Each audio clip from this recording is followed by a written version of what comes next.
आज ही Doubtnut app download करें। Doubtnut पर होगा अब आपके सभी मैथ्स, केमिस्ट्री, फिजिक्स और बायोलॉजी डाउट्स का सफाया। बस अपने क्वेश्चन की फोटो खींचो, उसे क्रॉप करो और तुरंत वीडियो सोल्यूशन पाओ। Download now. सवाल यहाँ पे कह रहा है spraying of DDT produces pollution of, यानी कि जो हमारा डीडीटी स्प्रे किया जाता है उससे कौन सा टाइप का पोल्यूशन हमें कॉमनली देखने को मिलता है उसके बारे में बात करनी है। तो देखिए, सबसे पहले बात कर लेता हूँ डीडीटी के बारे में। डीडीटी क्या चीज होती है? अगर मैं बात करूँ उसकी फुल फॉर्म के बारे में तो ये होता है हमारा डाइक्लोरो डाइफिनाइल ट्राइक्लोरोइथेन। हाँ जी, तो ये हमारा एक होता है ऑर्गेनिक पॉल्यूटेंट। हाँ जी, ये ऑर्गेनिक पॉल्यूटेंट होता है। ये देख सकते हैं आप किस किस चीज से बना है। हमारे क्लोरीन, फिनाइल और क्लोरोइथेन के मॉलिक्यूल से मिलकर हमारा डीडीटी बनता है। तो अब इसका स्प्रेइंग कहाँ पे की जाती है? तो बता देता हूँ, जो हमारा डीडीटी होता है कॉमनली हमारे फार्मर्स के द्वारा इसको यूज किया जाता है। क्यों? क्योंकि हमारा जो डीडीटी होता है ये एक्ट करता है एज अ इंसेक्टिसाइडल, या फिर अगर मैं बात कर लूँ पर्टिकुलरली तो हमारी पेस्टिसाइडल की तरह काम करता है। अब पेस्टिसाइडल का मतलब क्या होता है? यानी कि ऐसे केमिकल्स जो मेरे पेस्ट के अगेंस्ट वर्क करते हैं और मेरी पेस्ट को मार गिराने के लिए रिस्पॉन्सिबल होते हैं, वो मेरे पेस्टिसाइडल होते हैं। अब यहाँ पे एक और टर्म आ गई पेस्ट। तो पेस्ट क्या होते हैं? पेस्ट हमारे ऐसे इंसेक्ट्स और एनिमल्स होते हैं जो हमारी क्रॉप्स को हार्म पहुंचाते हैं। तो इनको दूर हटाने के लिए या फिर मार गिराने के लिए हमारे जो फार्मर्स होते हैं वो हमारे डीडीटी का स्प्रे यूज करते हैं। तो देखिए, हमारे फार्मर्स ने क्या किया, सबसे पहले डीडीटी को स्प्रे किया। तो हमारा जो डीडीटी है वो कहां पे पहुंच गया? डीडीटी पहुंच गया मेरे सॉइल में। तो देखिए, जो सॉइल होती है उसके अंदर अब हमारा डीडीटी आ चुका है। और मैंने आपको पहले ही बताया था डीडीटी क्या है। ये हमारा एक ऑर्गेनिक पॉल्यूटेंट होता है। हाँ जी, पॉल्यूटेंट हमारे कुछ ऐसे अनडिजायरेबल सब्सटेंसेस होते हैं जो हमें उस जगह पे नहीं चाहिए लेकिन फिर भी वो वहाँ पे मौजूद होते हैं। तो यही प्रदूषण करने के लिए हमारे रिस्पॉन्सिबल होते हैं। तो डीडीटी अब हमारी सॉइल के अंदर आ चुका है। अब होगा क्या यहाँ पे, जो सॉइल के अंदर ही हमारा एज अ पेस्टिसाइडल तो काम करेगा, लेकिन अगर ये ज्यादा समय तक रहेगा, क्योंकि जो सॉइल है वो हमारी रेडिली एब्जॉर्ब कर लेती है हमारे डीडीटी को। हाँ जी, ये डीडीटी हमारा एब्जॉर्ब कर लिया जाता है, यानी कि ये हमारी सॉइल के अंदर प्रेजेंट रहता है एक लंबे समय तक। और अगर मैं बात करूं, हमारी जो वेजिटेशन होती है, हमारी जो क्रॉप्स होती हैं, उनके अंदर भी हमें देखने को मिल जाता है डीडीटी का इफेक्ट।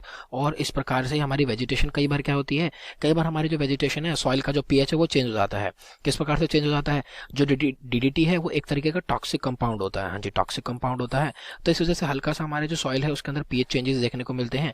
और आपको पता है जो वेजिटेशन यानी कि जो हमारी क्रॉप्स होती हैं वो हमारी काफी ज्यादा स्पेसिफिक होती हैं एक कंडीशंस के लिए। तो अगर हमारा पीएच चेंज होता है तो हमारी वेजिटेशन जो है वो यहाँ पे ग्रो नहीं कर सकती। तो इस प्रकार से हमारा डीडीटी जो है वो सॉइल पोल्यूशन का काम कर रहा है।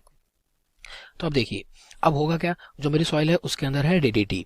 तो अब मेरी वर्षा हुई यानी कि रेन हुई मेरी, तो होगा क्या, इस सॉइल के ऊपर से मेरा जो पानी है वो बह के आएगा, यानी कि जिसको बोलते हैं वाटर रन ऑफ। मेरा जो वाटर है वो रन ऑफ करेगा और वो आएगा मेरी वाटर बॉडीज में। तो अब देखिए, ये जो मेरा पानी आया है सॉइल के ऊपर से, ये अपने साथ क्या लेके आया है?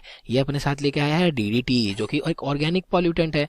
तो अब जो डीडीटी है ये बेसिकली एक सिंथेटिक केमिकल है जो पेस्टिसाइड की तरह एक्ट कर रहा है। और इसके अंदर क्या है, ये हमारा वाटर बॉडीज के अंदर पहुंच जाता है। फिर क्या करते हैं, जो हमारे फाइटोप्लैंक्टन्स हैं। अब फाइटोप्लैंक्टन्स क्या होते हैं, या फिर मैं बात करूं जू प्लैंक्टन्स जो है। अब जो ये हमारा डीडीटी है पानी के अंदर इनसॉल्युबल होता है, उसी के अंदर पड़ा रहता है लेकिन मिक्स नहीं हो पाता है।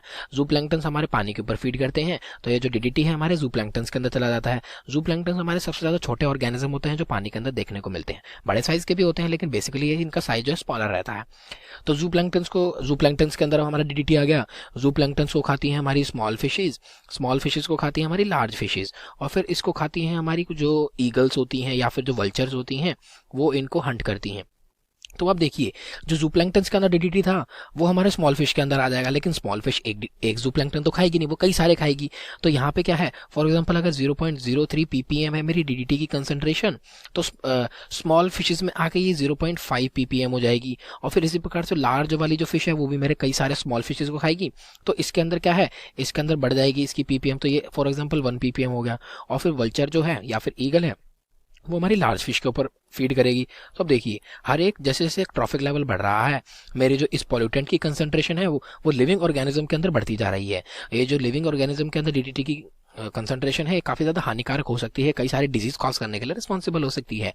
तो देखिए, इस प्रकार से हमारा ये जो प्रोसेस है जहाँ पे हमारे लिविंग ऑर्गेनिज्म के अंदर जो कंसंट्रेशन है वो बढ़ रही है, इस प्रोसेस को बोला जाता है बायोमैग्निफिकेशन। तो ये जो बायोमैग्निफिकेशन होती है, अब इसका हाईएस्ट ट्रॉफिक लेवल देखिए, ये है हमारी ईगल्स और वल्चर का। तो मैं बता देता हूँ, हमारी जो बर्ड्स होती हैं उनके लिए जो डीडीटी होता है वो काफ़ी ज़्यादा हानिकारक होता है। क्यों? क्योंकि ये जो डीडीटी होता है ये हमारी जो बर्ड्स के द्वारा एग ले किया गया होता है, उसका जो शेल होता है, जो कि उस एम्ब्रियो को, जो एग के अंदर एम्ब्रियो है उसको अच्छे से प्रोटेक्ट करके रखा है, इस शेल की थिनिंग के लिए होता है रिस्पॉन्सिबल। तो देखा आपने ये किस प्रकार से हमारी बर्ड्स को अफेक्ट कर रहा है। अगर हमारे जो एग्स हैं वो अच्छे तरीके से डेवलप नहीं हो पाएंगे, उनके अंदर का एम्ब्रियो डेवलप नहीं होगा, तो हमारी जो जनरेशन है बर्ड्स की वो आगे नहीं बढ़ पाएगी। इस प्रकार से जो डीडीटी है वो हमारी बर्ड्स की जो पॉपुलेशन है उसको डिक्रीज करने के लिए रिस्पॉन्सिबल है। तो देखिए वाटर पोल्यूशन भी हो रहा है यहाँ पे। साथ ही साथ अब एक और बात बताता हूँ, जो मेरा डीडीटी होता है, अगर मैं बात करूँ नॉर्मल कंडीशंस में तो ये सॉलिड स्टेट में रहता है, हाँ जी, क्रिस्टल की फॉर्म्स में ये रहता है। लेकिन अगर थोड़ा सा टेम्परेचर चेंज होता है तो हमारा ये जो डीडीटी होता है ये इजीली इवेपोरेट हो जाता है, हाँ जी, इजीली इवेपोरेट हो जाता है और ये एयर के अंदर आ जाता है। तो अब ये किस प्रकार से एक्ट करेगा? अब ये एक्ट करेगा एज ए एयर पॉल्यूटेंट। और अगर बात कर रहा हूँ ह्यूमंस की, तो अगर हम ह्यूमंस इसको इनहेल कर लेते हैं ज़्यादा मात्रा में, हमारे डाइफेनाइल ट्राइक्लोरोइथेन अगर हम इसको इनहेल कर लेते हैं तो हमें कुछ सिम्टम्स देखने को मिलते हैं, जैसे कि नोजिया, साथ ही साथ हमारी वॉमिटिंग हो गई। तो कुछ इस प्रकार के हमें सिम्टम्स देखने को मिलते हैं, यानी कि हमारी जो बॉडी है वो इसके लिए काफ़ी ज़्यादा सेंसिटिव होती है, वो इसको बर्दाश्त नहीं कर पाती है। तो देखिए जो हमारा डीडीटी है वो सॉइल पोल्यूशन को भी कर रहा है, हमारे वाटर पोल्यूशन को भी कर रहा है और हमारे एयर पोल्यूशन को भी कर रहा है। तो ये कैसे एक्ट कर रहा है? ये एक्ट कर रहा है as a air, soil and water pollutant. Thank you. Class 6 से 12 से लेके नीट, IIT, जेईई मेंस और एडवांस के लेवल तक 10 मिलियन से ज्यादा स्टूडेंट्स का भरोसा।